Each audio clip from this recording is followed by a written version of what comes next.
Bharat Canada सफारती ताल्लुकात इंतहाई निचली सतह पर आ चुके हैं। भारत की दहशतगर्दी अब दुनिया के सामने साबित हो चुकी है। जो इस वक्त जासूसी की कार्रवाई कनाडा में, ऑस्ट्रेलिया में, इंप्रेशन आया कि शायद इंडिया को जो इस मामले में लगाम डाली जाएगी, लेकिन कुछ हुआ नहीं इस मामले में। यही अगर लेट्स से कि इस सिचुएशन में अगर हम होते भारत की सिचुएशन में, और इस मेजर प्रॉब्लम पे हम कई दफा चुप हो जाते हैं, बैकफुट पे चले जाते हैं, हिंदुस्तान एक्शन लेता है। वरना ये एटीट्यूड की बात है ना जी, क्या है नहीं, क्या एटीट्यूड क्या, हमारा एटीट्यूड क्या है, उनका क्या एटीट्यूड है। वो अपने मुल्क के लिए कर रहे हैं, हमें अपने मुल्क के लिए सब कुछ करना चाहिए। लेकिन जो कनेडियन प्राइम मिनिस्टर ने कल परसों एक जो स्टेटमेंट जारी कर दी, उसके अंदर उन्होंने एक्नॉलेज किया Canada had no proof is before publicly accusing India. तो जारी बात है उन्होंने तो फिर नहीं छोड़ना था ना, और आप इंडियन मीडिया के आप हत्थे चढ़ जाए, उन्होंने उनको रगड़ दिया। तो उनसे वो इन्वेस्टिगेशन ठीक ठाक नहीं हो रहा है। तो बाद में आपने देखा होगा कि ट्रूडो ने डेपोजिशन में कह दिया ना कि we have intelligence but not evidence. तो वो इंडिया की मदद मांग रहे हैं to get evidence against India पिछले 1.5 साल से। सही बात है। देखिए, अमेरिका की इन्वॉल्वमेंट हो ना हो, लेकिन एक बात है, वेस्ट को भारत की जो उभरती हुई इकोनॉमी है उनको पसंद नहीं, इसमें कोई शक नहीं। बेशक इंडिया अपने आप को इस वक्त एक बड़ी इकोनॉमिक पावर कहता है, और ऑब्वियसली उसने जिस तरीके से डेवलपमेंट की, हमें वॉर ऑन टेरर और मिलिटेंसी और प्रॉक्सी वॉर और इन चीज़ों के अंदर फंसाने के बाद इंडिया शायद हमसे बहुत आगे इकोनॉमिकली जा चुका है। दोस्तों, एक डिप्लोमेटिक जो रिलेशंस हैं इंडिया और कनाडा के, वो तो डिस्टर्ब हुए हैं, लेकिन जो कनेडियन प्राइम मिनिस्टर ने कल परसों एक जो स्टेटमेंट जारी कर दी, उसके अंदर उन्होंने एक्नॉलेज किया कि जब हमने गवर्नमेंट ऑफ इंडिया को इम्प्लिकेट किया निजर की असैसिनेशन में पिछले साल, तो उस वक्त इंटेलिजेंस हमारे पास वीक इंटेलिजेंस थी, रादर दैन कि हमारे पास डेफिनेट प्रूफ होते। सारी बात है, इसको MEA जो है इंडिया की मिनिस्ट्री ऑफ एक्सटर्नल अफेयर्स ने इसको उठा लिया, उन्होंने पकड़ लिया और उन्होंने कहा जी कि जब आपके पास था ही नहीं, इसका मतलब है कि आपने वारदात, आपने पहले एक इंसिडेंट हुआ, आप हमने अपने इल्ज़ाम लगाया, आपके पास सबूत नहीं थे, आपने पहले ही हमें इल्ज़ाम लगा दिया। आप पहले सबूत तो इकट्ठे कर लेते, फिर आप इल्ज़ाम लगाते। इंडियंस ने टफ टाइम देना शुरू कर दिया ट्रूडो साहब को। लेकिन पन्नू के कत्ल केस में इंडियन नेशनल है विकास यादव, उसको FBI ने वांटेड लिस्ट में डाल दिया। उधर से ट्रूडो के ऊपर जो है इंडियन MEA जो है उन्होंने चढ़ाई कर दी है कि भाई आप हमें बताएं कि आपने ये किया क्यों है हमारे साथ, आपने हमें दुनिया में एम्बैरस किया है, ये किया है, वो किया है। अब जब लफ्ज ये ट्रूडो को है कि Canada had no proof, Canada had no proof is before publicly accusing India, तो जारी बात है उन्होंने तो फिर नहीं छोड़ना था ना, और आप इंडियन मीडिया के आप हत्थे चढ़ जाएं, उन्होंने उनको रगड़ दिया। अच्छा, इस पे जारी बात है वो जो जसवाल साहब हैं, ठीक है जी, वो भी शुरू हो गए।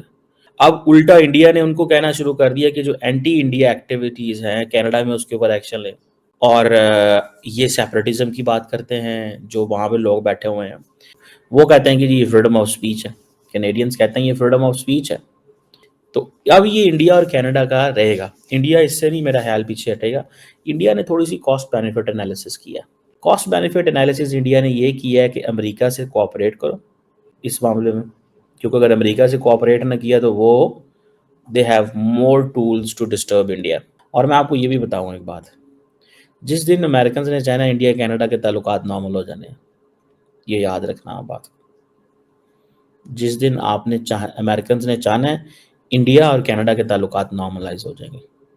ये मामला इस्तेशाम साहब पिछले साल बड़ा हाइप इसकी बन चुकी थी, जब कनाडा की जानिब से ये इल्ज़ामात आए थे।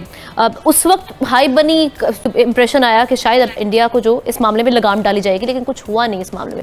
अभी भी आप समझ रहे हैं कि ये उठा ज़रूर है, अमरीकी बयान भी सामने आया है, लेकिन ये कुछ देर बाद मामला ये फिर दब जाएगा, या फिर आप समझते हैं कि अमरीका जो आशीर्वादी इंडिया को हासिल है अमरीका की जानिब से, वो अब हट चुकी है और वाकई कॉन्सिक्वेंसेस जो हैं वो फेस करने पड़ेंगे इंडिया को इस मामले में? देखिए आमना, मैं कमेंट करूँगा जो पीजे अभी बात कर रहे थे ना, जिस तरह उन्होंने कहा कि इंडियन किस तरह ऑपरेट करते हैं, उनका इंडियन डायस्पोरा बाहर बैठ के किस तरह अपने मुल्क के लिए काम करता है, तो मुझे बड़ा दुख हो रहा था ये सुन के कि हमारा पाकिस्तानी ओवरसीज डायस्पोरा हमारे जो है वो क्या कर रहे होते हैं, कि किस तरीके से IMF को खत लेके पाकिस्तान की इमदाद बंद करवानी है, किस तरीके से वहाँ पे मुख्तलिफ दफ्तरों में जाके नारा करने पाकिस्तान के खिलाफ। तो हम तो ये कर रहे हैं, इंडियन क्या करते हैं, हम सारे सियासी लड़ाइयाँ हमारे पाकिस्तानी वहाँ लड़ रहे होते हैं, इंडियन जो है ना वो कभी सियासत पे बात नहीं करते बाहर, वो अपने मुल्क के लिए कर रहे होते हैं, लॉबिंग भी करते हैं, बेताजा पैसा भी खर्च करते हैं। हम क्या कर रहे होते हैं, अपने पॉलिटिकल ऑब्जेक्टिव अचीव करने के लिए हम क्या कर रहे होते हैं। देखिए सर, इंडिया में सियासत का खेल इस लेवल पर गया भी नहीं ना जिस लेवल पे यहाँ पे जा चुका है। चलें आगे बढ़े।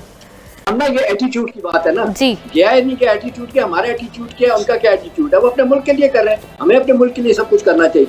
देखिए, this is a very peculiar सा सिचुएशन है, क्योंकि ये पैरेलल अमेरिका के साथ वाले सिचुएशन से चल रहा है। तो अमेरिका को India is satisfying America's demand for accountability. तो India is trying to say कि ये सरकार की पॉलिसी नहीं है, ये हमारे एक बंदे ने कर दिया है रोग, हम उसको डील कर रहे हैं।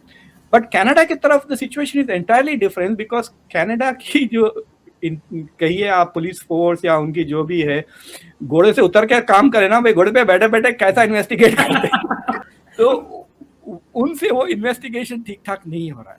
दे are not getting the evidence they need to actually solve this problem, जैसे to file a case in the court. तो बाद में आपने देखा होगा कि ट्रूडो ने डेपोजिशन में कह दिया ना कि we have intelligence but not evidence. तो वो इंडिया की मदद मांग रहे हैं to get evidence against India पिछले 1.5 साल से। सही बात है। This is what Canada wants ना भाई, हमको शक है, that's what they are saying, हमको शक है कि आपके बंदे हमारे खिलाफ हमारे सरजमीन पर हमारे सिटीजन्स को मार रहे हैं, हम उसको प्रूव नहीं कर सक रहे हैं, आपकी मदद चाहते हैं कि आप help us prove, why is India going to do that. तो ये प्रॉब्लम है कनाडा का। तो but the problem is they can't let it go away, because वो डर रहे हैं कि और ऐसे केसेस होंगे। तो वो जेन्युइनली डर रहे हैं कि शायद और 2 एपिसोड हो which will completely ruin Trudeau's credibility at home. Already उसकी माइनॉरिटी गवर्नमेंट है। दूसरी चीज ये है कि जो इंडिया की तरफ से जो क्रिटिसिज्म आ रहा है ट्रूडो का, मतलब ये भी एक पप्पू है, this is also he is incompetent वगैरह, तो इसमें कोई नई बात नहीं है। Everybody will, all Canadians will agree probably, उसके पार्टी के बंदे भी विल एक्नॉलेज कि he has proven to be quite incompetent as the prime minister of Canada, economy is also not doing well वगैरह।